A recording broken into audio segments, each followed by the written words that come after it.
Well, we're delighted that you're here today with us, Claire. And it's Claire Black, and you're a breakup coach, Yes. I believe. And I've looked at your website, which is incredible. So we will definitely post a link to that.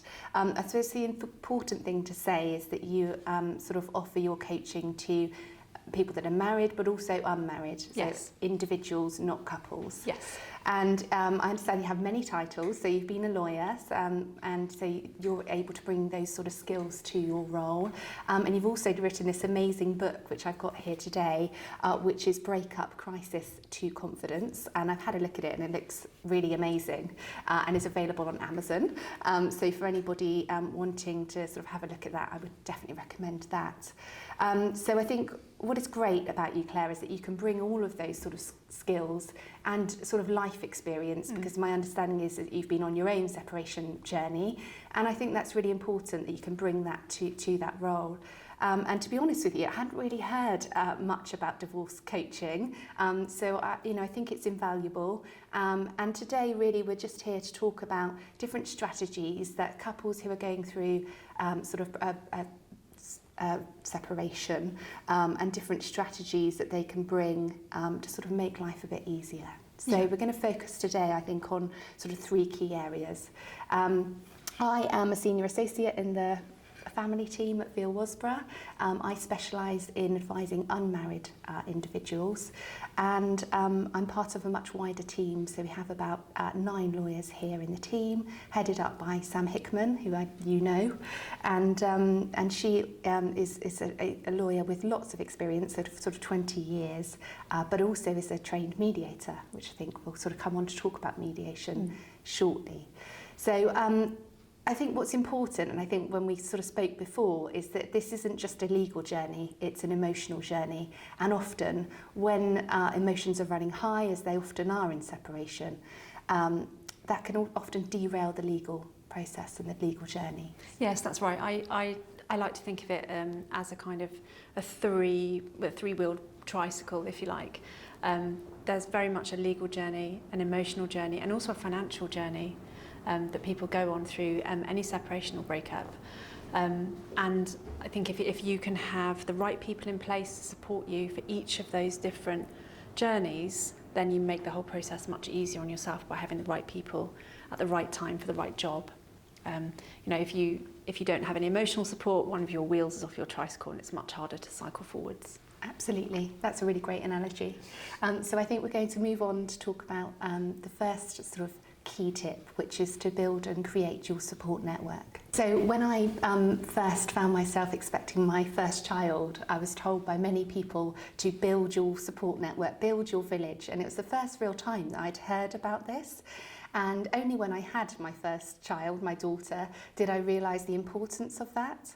And so I think, when you're going along this difficult journey of separation, and it can be, emotions are running high, as we've said, and it can all become very overwhelming. I think that same advice applies in terms of building your support network and making sure you've got the right people in place. Yeah, absolutely. I completely agree. It's a time when you can feel very alone. And so making sure that you have the right people around you is so important. And that can include friends and family. So making sure that you've got friends and family around you that lift you up, that support you, that are there to give you what you need, whether that's a hug or a cup of tea or a weekend break, whatever it might be. I talk about radiators and drains when it comes to friends and family. So start to notice how you feel when you're with people. If you come away feeling buoyed up, feeling better about yourself, feeling more positive, spend more time with those people. If you come away feeling drained, some people are kind of energy vampires and they suck your energy from you. This isn't the time to spend time with those people. So spend time with those people that buoy you up, that are your radiators. I'd also say avoid those people who say things like, well, if I were you, I would do this. Because actually they aren't you. They're not on your journey. They're not experiencing what you're experiencing. And sometimes that can lead you to do things that actually you might regret later. Yeah, I think that's great advice. And in a similar way, many of us have had friends that sort of say to us, well, you're a common law husband and wife, and you've got a right to stay in the property for 18 years, and every circumstance is different. So I totally would agree with that, and we hear that time and time again. Yeah, absolutely. It's so important to get clarity from somebody like you around exactly what the legal position is, because if you continue under sort of misconceived belief that you can stay in a family home for 18 years, then there's going to be a shock perhaps later down the line. Yeah. Yeah, so getting that clarity is so important. And so as part of that support network, as you were saying, I think it is really invaluable to have a counsellor, a coach, somebody that isn't just your lawyer, that can give you different support in a different way. Yeah, and it's also independent. I think that's the important thing as well. Your friends have a fantastic role to play in this, but a coach or a counsellor or both can really help from an impartial, independent standpoint. They don't know you and your ex-partner from before. They don't, all of those things. So they can really help you on an impartial basis. Yeah, great. So and often people say, well, I can barely afford a lawyer, let alone a coach and a counsellor. But actually, I think if you really think about it, if you've got somebody who's able to sort of really talk things through with a coach and have those strategies in place that will give them clarity, then they're in a much better path when they're coming in to get the legal advice, because they have these strategies in place. And so often, they may not need as much time with the lawyer because they've worked on the other aspect. Yeah, so when you work with a coach or a counsellor to help you to get clarity in terms of your emotions and clarity in terms of the decisions that you want to make, you can give your lawyer much clearer instructions, which means that you'll spend less money with your lawyer. You can also get much more control over your own emotions so that you're not making decisions through an emotional fog, which is where things tend to derail. Yeah. In my experience. Absolutely. And I've certainly seen that in my experience as well.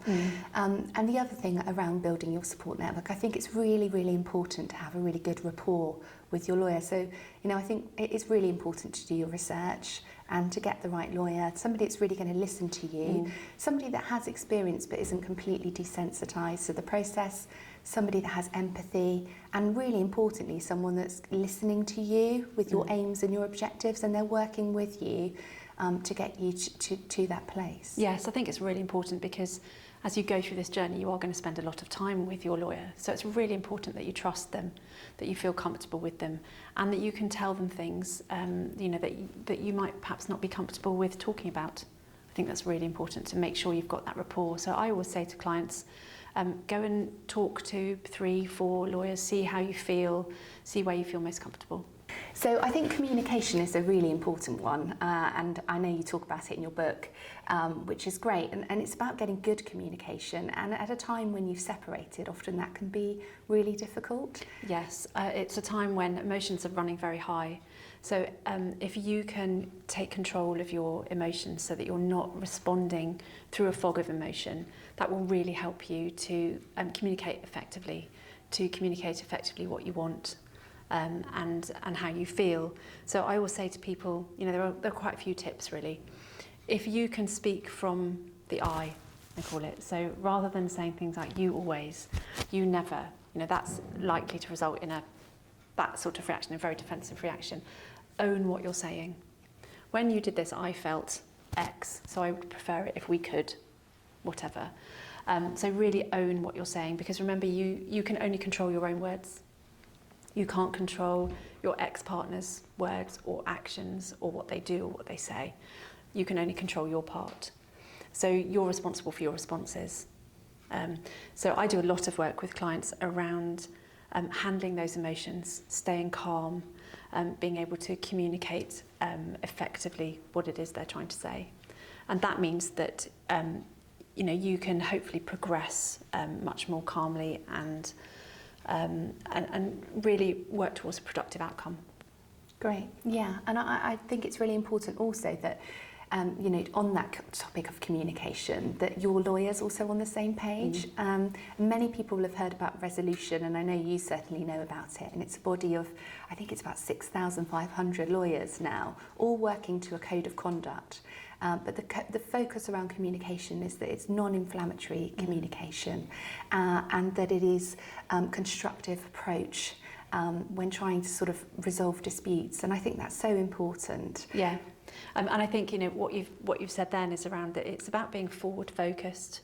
So resisting that urge to look backwards and throw blame around, and instead looking forward, understanding when you're feeling an emotion rise, for example. So, if you're in a discussion and you feel the anger rising or the sadness rising or whatever it might be, just be really aware of that first of all, and then stop, breathe, and think before you respond. By doing that breathing and that stopping, you're stopping yourself from letting out something that probably is better left unsaid. Take that breath, get some oxygen back to your brain so that you can take control of that kind of fight, flight, freeze response that you may be in, and you can really think through what you want to actually say next. Even if what you want to say is, can we take a break for 5 minutes? That's perfectly all right. But it's about taking that pause, taking that time to bring calm. Great. Well, I think that's really good advice, Claire. And so actually, a personal friend of mine has gone through a divorce lately, and she was telling me about how, and I think it's a great idea, but I'll be guided by you.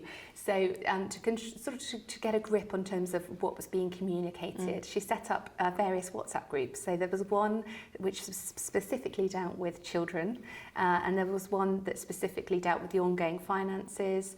And she found that really helped her to sort of control the emotional aspect, because there wasn't an emotional WhatsApp group. It was very much, this is about the children, this is about the finances. And that really helped her through. What would your thoughts be on that? I think that's fantastic. That's really separating the issues into separate piles, if you like.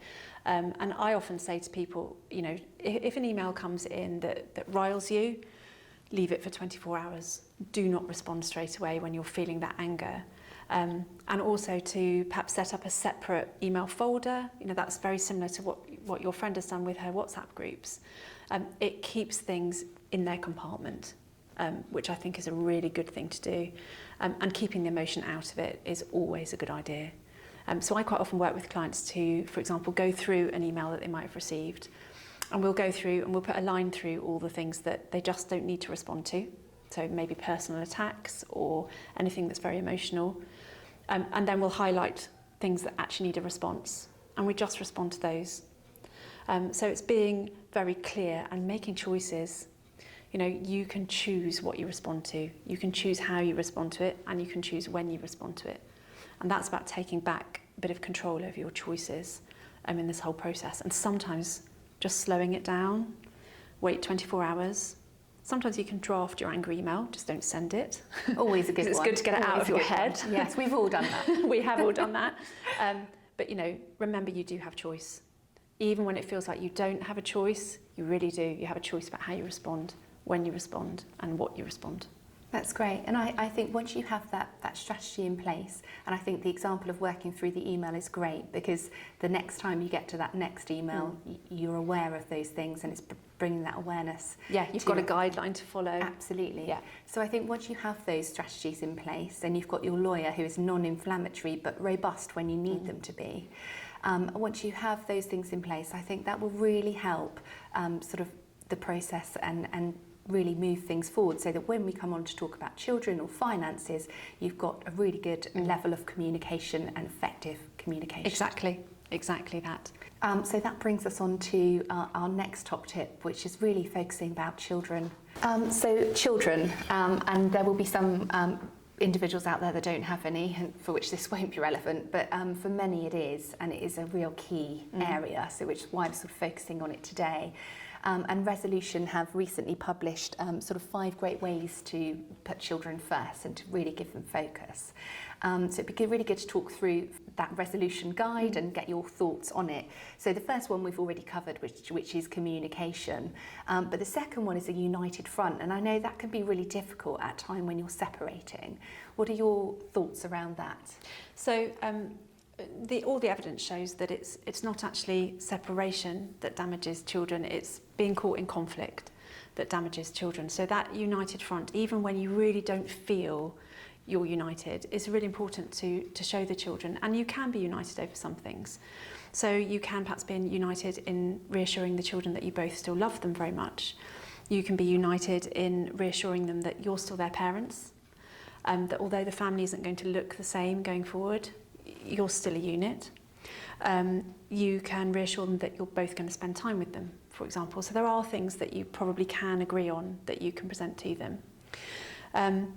I would say that when you are presenting that united front, it's really important to explain to children what's going to change and what's going to stay the same, and also not to make promises that you can't keep, because children will remember those. And we've all been there. Yeah. So I was talking to a client recently who was saying that, she was hoping to be able to stay in the marital home, but that might not be the case. Yeah. So don't promise your children that if you don't know that you can keep that promise. I think that's really important.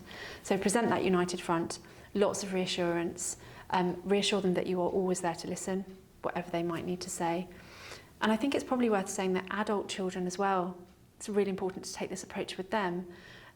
Adult children can be almost as discombobulated by their parents' divorce as very young children. Sure, So, and the assumption is that because they're that bit That's more right. grown up, that they're fine with dealing with it. But I think it is really important to listen and to be there for them.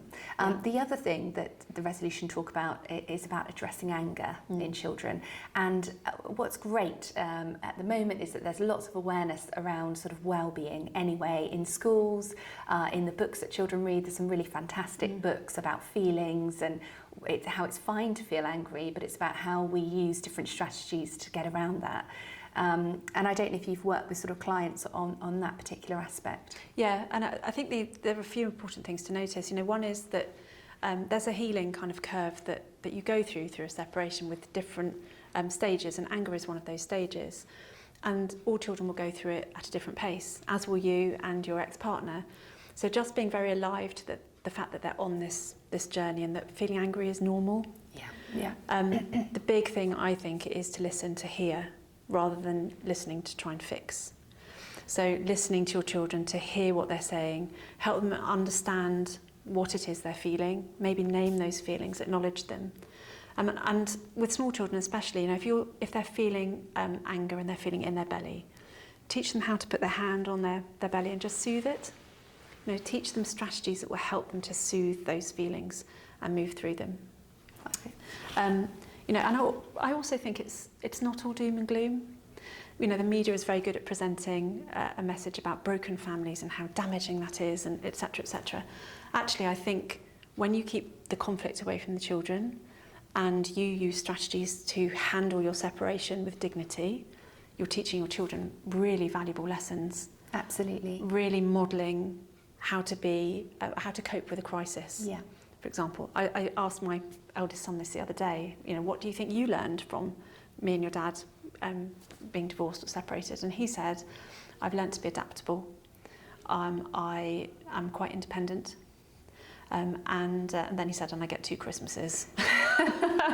But I really think, if you can show your children how to handle a crisis, Absolutely. They're going to learn really valuable life lessons. Yeah. So self-care is a really important and live issue anyway, with the pandemic and everything that's been going on. But resolution talk about self-care, and it's mainly, we all know, sort of putting yourself first and not just, focusing on the children. Because if you are looking after yourself and you're taking that time, you're going to be in a much better position to sort of deal with issues around children and everything else. And a friend of mine actually mentioned to me the other day, Emily, self-care isn't about having a whole spa day. It can just be the little things. It can just be going for a walk for 10, 30 minutes. It can just be having some quiet time to yourself to read a book.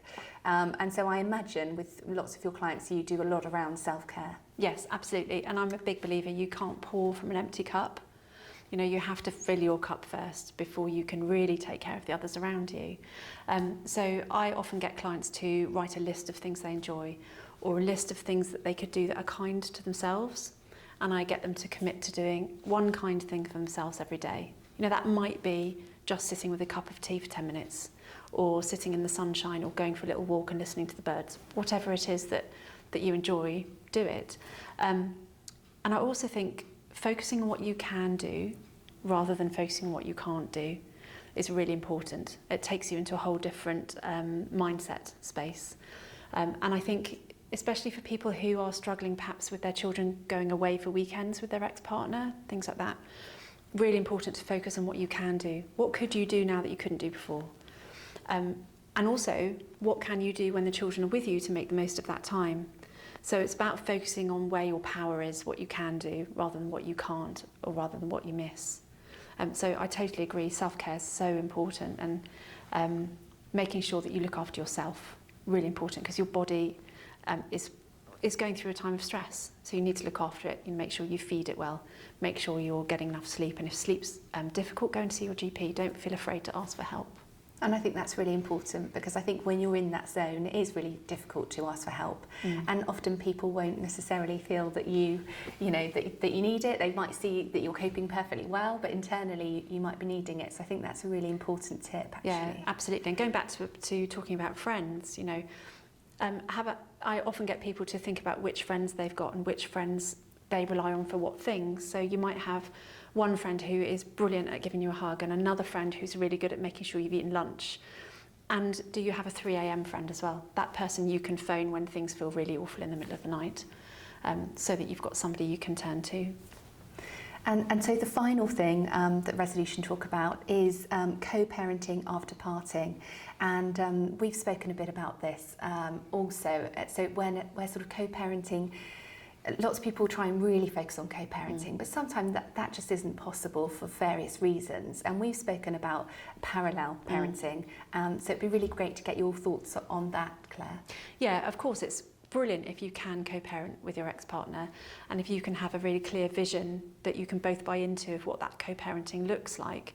That's fantastic, and mediators and coaches can help you you know, create that vision and work towards it. But sometimes that's not possible. And the important thing then, I think, is to focus on being the best parent you can be on your time. And you can absolutely choose to do that. You can't necessarily control whether your ex-partner comes to the table in terms of co-parenting. And sometimes parallel parenting, where you both parent in your way on your time, is the only way that it's going to work with the least amount of conflict. And it's taking the pressure off, as you say.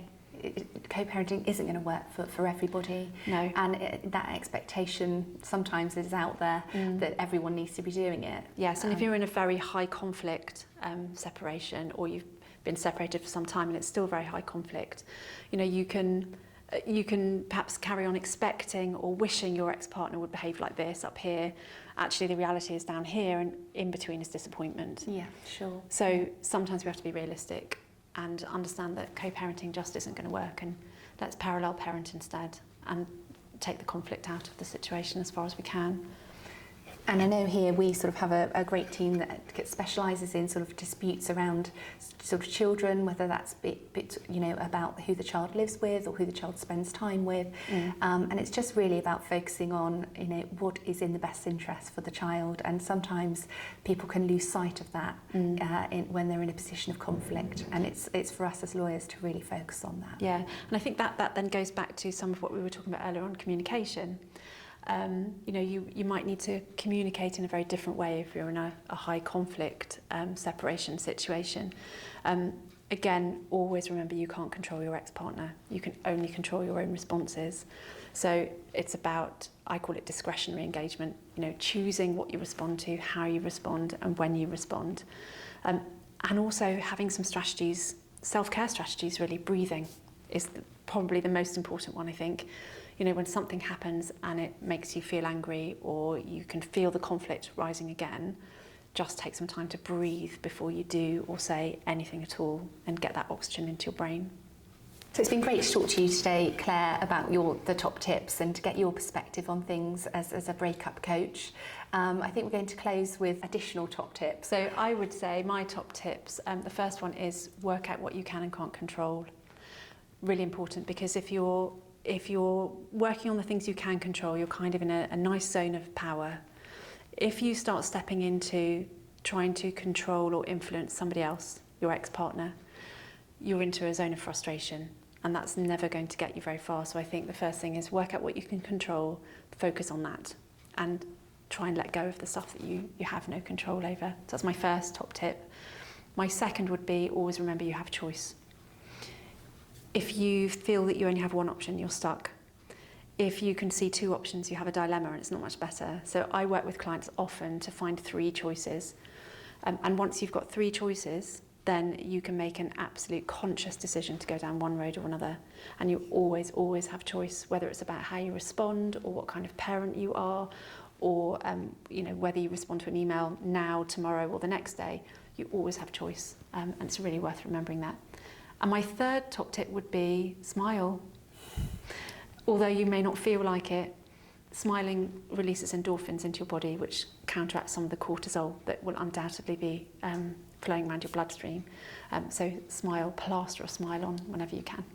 So it's been really great to speak to you today, Claire. And for those wanting sort of any more information, we've got our website available with additional literature.